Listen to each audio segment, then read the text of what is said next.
incredible.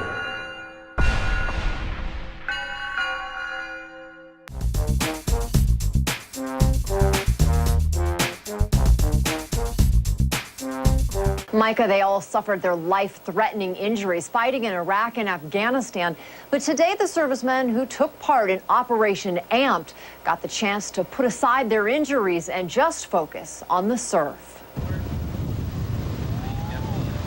Riding the waves, these surfers celebrate their newfound confidence. For some, getting back on a board is a dream come true. Surfing, catch some waves, doing stuff I never thought I was going to do again. For others, it is a newfound talent. But for all of these Iraq War vets, it's a huge accomplishment, as they are all amputees. It's a lot different without legs. You got to balance a little different, but it's cool. It's a lot of fun just getting back out in the water. 16 wounded warriors took part in the 3-day surf camp just north of Camp Pendleton near San Onofre.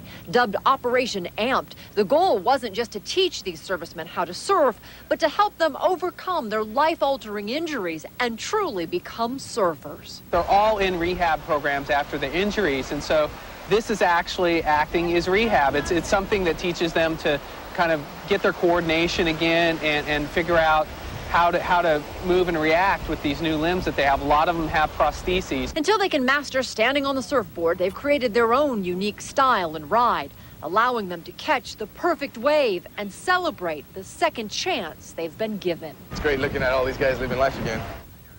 Now, another surf camp is set for September, where more war vets will be given the chance to get out of the hospital and enjoy the freedom of being able to ride the perfect wave.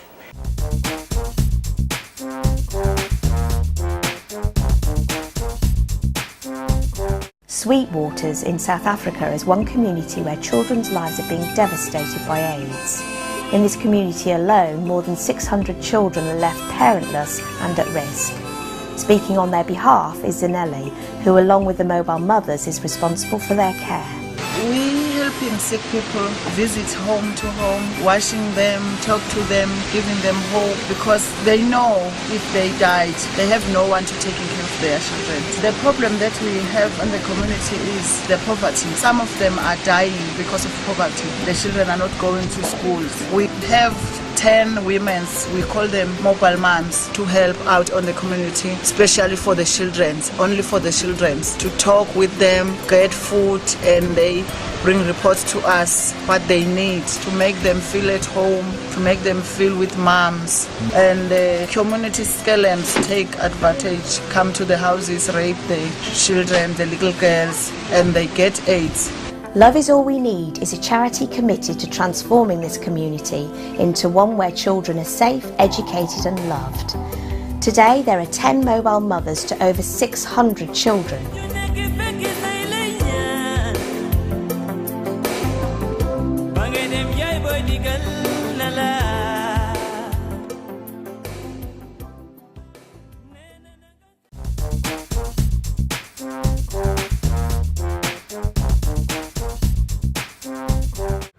My name's Tim Meyer, and I'm from Team Vancouver. The name of my game is Excellence with Impact. I was in the provincial capital presenting the case for a new research project focusing on the development of advanced medical imaging techniques for diagnosing and treating cancer. An elected official leaned over and said, "My wife had cancer, and we spent so much time worrying about where it was, what it was doing, and whether the treatment was working. Those were some of the scariest moments in my life." I'm an executive at a national research laboratory in Vancouver with a focus on nuclear medicine. My game is about transforming that experience, one from fear and uncertainty to knowledge and power. It is about developing the tools to put that knowledge in the hands of every person and their doctor, and about educating them to have freedom and ease around what they're dealing with. So I turned to teams and teamwork and causing leaders, designing and building a $63 million research and development facility, developing an exhibit at the Downtown Museum of Science to educate people about medical imaging and what is possible about their future. This project has galvanized a community of leaders across Canada and across North America who believe we can make a difference.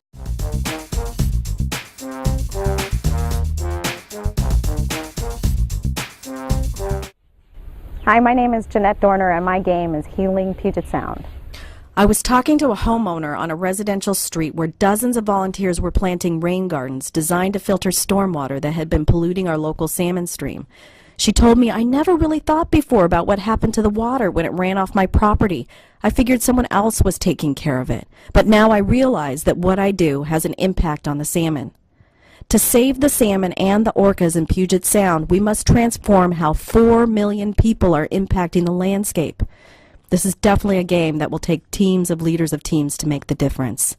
This game that started as 10 rain gardens 3 years ago has grown to over 600, and a campaign to build 12,000 rain gardens in the next 6 years. And news of this project has been reported nationwide. Just like the homeowner I talked to, with each new project, there's a new group of people that see the impact that they're having and are empowered and inspired to take action to help heal Puget Sound.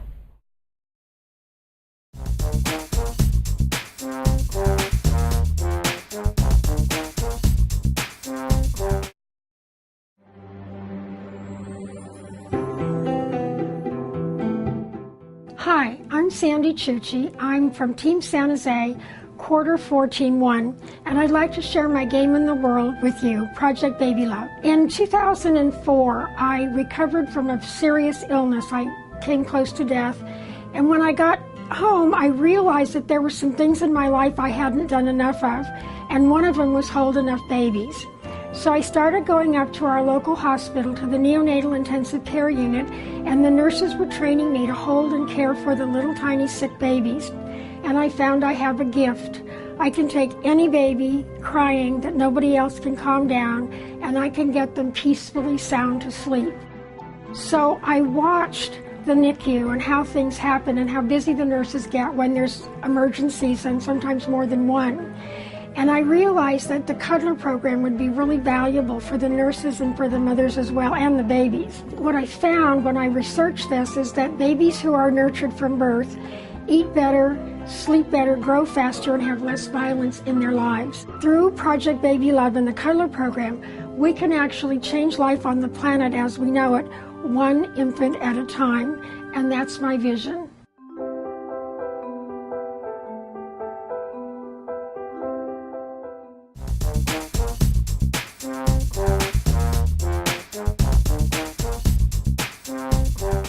Finally tonight, Cantabrians are being asked to share their earthquake experiences for a time capsule to mark the event.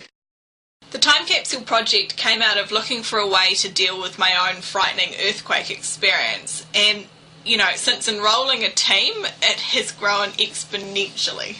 So far, we've received contributions from Prime Minister John Key, Mayor of Christchurch Bob Parker, the heads of the Civil Defence Response, the Dean of Christchurch Cathedral, Vice-Chancellor of the University of Canterbury, and over 900 others. As a team, we have pushed our own boundaries of what we saw as possible. We know ourselves to be world leaders. The Canterbury Time Capsule is now an official exhibit in the Canterbury Museum, where people's earthquake stories will be locked away for 50 years. It's amazing what's possible with a team.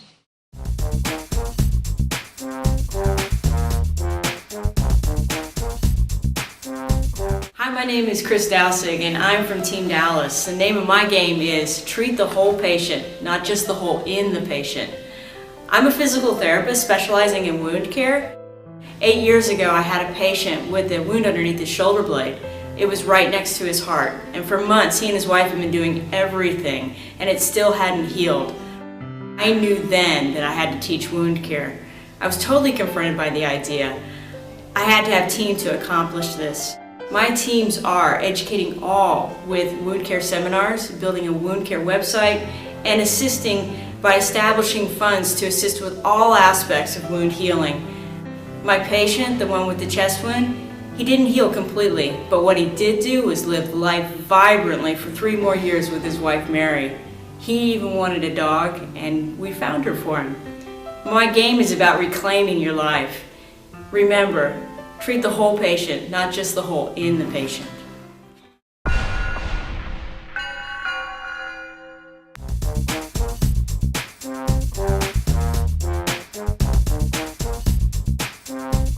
My name is Ruby Frazier from Team New York. I was sitting at a table trying to persuade my son to do his homework. He was simply not interested in learning.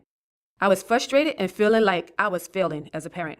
I'm a drama teacher, and in that very moment, I tried something new. I introduced my son to the magic of drama. I acted out the math problem, and instantly he got engaged and interested in the homework. Then he finished the assignment. That moment transformed his learning. This was where the idea of Drama for Success was born. If drama could motivate and inspire my son, it could make a difference for all learners. It is amazing to use the magic of drama to turn kids onto learning new life lessons. Through this program, young people discover their voices, self-expression, and see for the first time that they do have a future. Through the distinctions and technology from the Team Management and Leadership Program, I built a team of 4 dedicated people to use drama as a way of reaching at-risk kids. Our team has collaborated with 3 schools and generated together fun and engaging programs that improve learning, and teachers shared that students' test scores have increased by 80%. We are excited to share the magic of Drama for Success with all students around the world.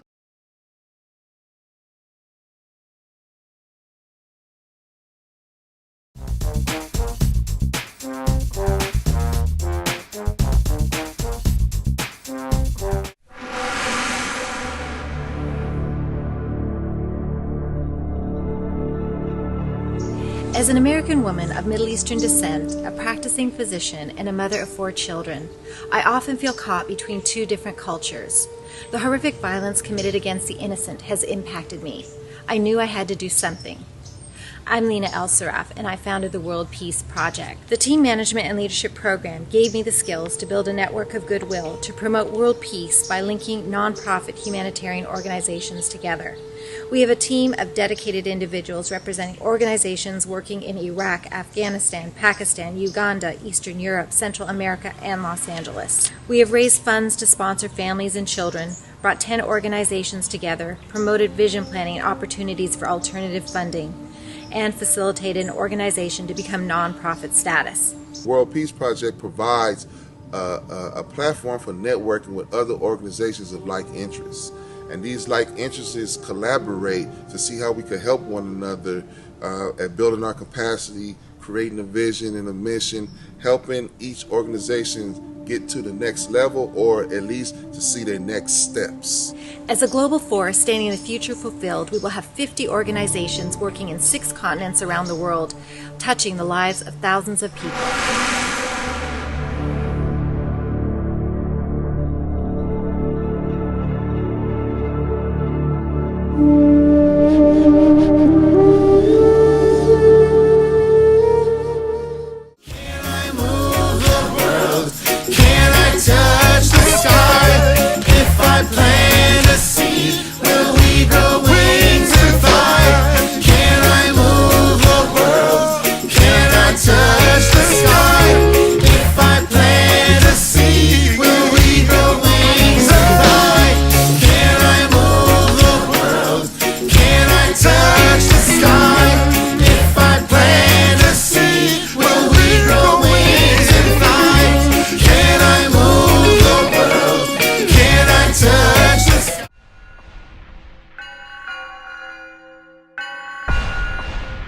Incredible.